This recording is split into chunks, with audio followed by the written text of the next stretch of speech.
Okay, so this is the noise it makes whenever we start it up. Trying to figure out what it is exactly.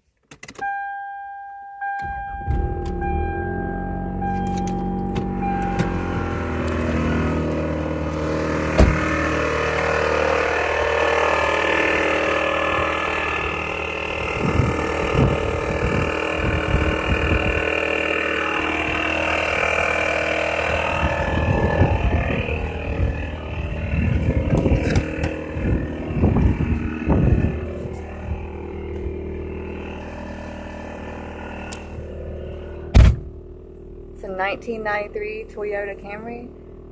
We just bought it off somebody, and we're trying to figure out if it's the water pump or what. If anyone can help, it'd be great. Thank you.